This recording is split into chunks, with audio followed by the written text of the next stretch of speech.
За энэ төслийг бодъё. Энэ төслийг бодохын тулд энэ хасагдагчаа олохын тулд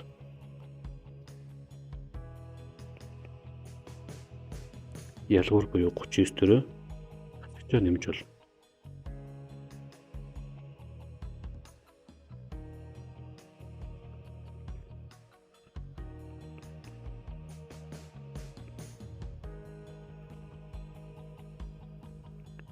За энэ төслийг бодох ёстой.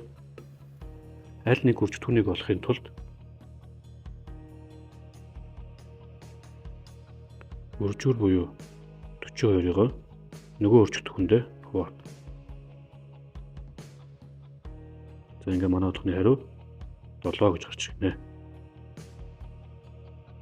За энэ төслийг бодъё. За энд байгаа хасагчийг олохын тулд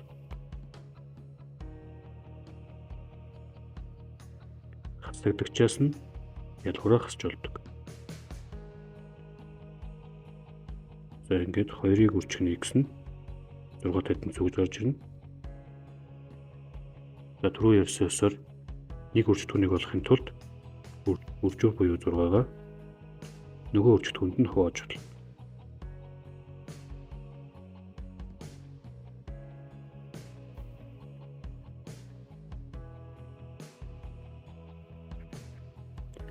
Арвыг 2-т хуваавал 5 гарч ирнэ.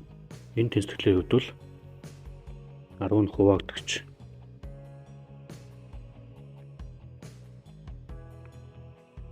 Хоёр нь хуваагч. 5 нь ноогдор байдаг.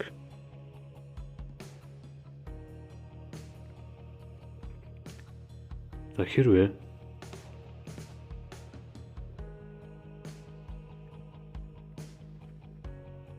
хуваагдагч нь мэддэхгүй байвал хуваагдагчийг олохын тулд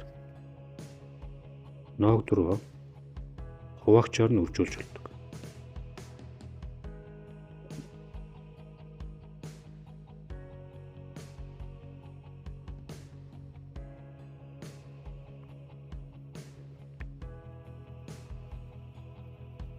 Хэрвээ хуваагч нь мэддэхгүй байвал энэ хуваагчийг олохын тулд хуваагдагчийг ноогдортой хувааж болдог. Энэ төслийг бодъё. Энэ нэмэгдүүний эхлээд болно. Ингийн тулд нийлбэр буюу 7-оос нөгөө нэмэгдүүн буюу 2 хасна. За ингээд өчвөл 15-ыг хуваах нь 5 гэж гарч ирнэ. За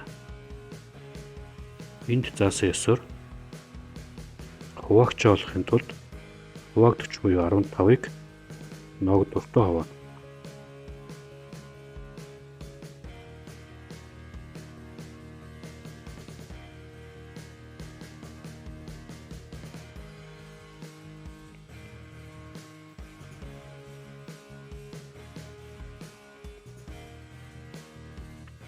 За энэ төслийг бодъё.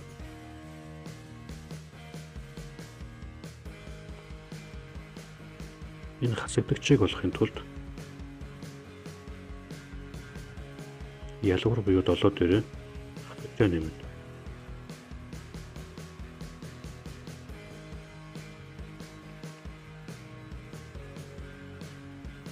За энэ төслийг бодохын тулд энд заасан арга ёсоор хуваагдагч нь ноогдорыг үржих нь хуваагчтай тэнцвэр.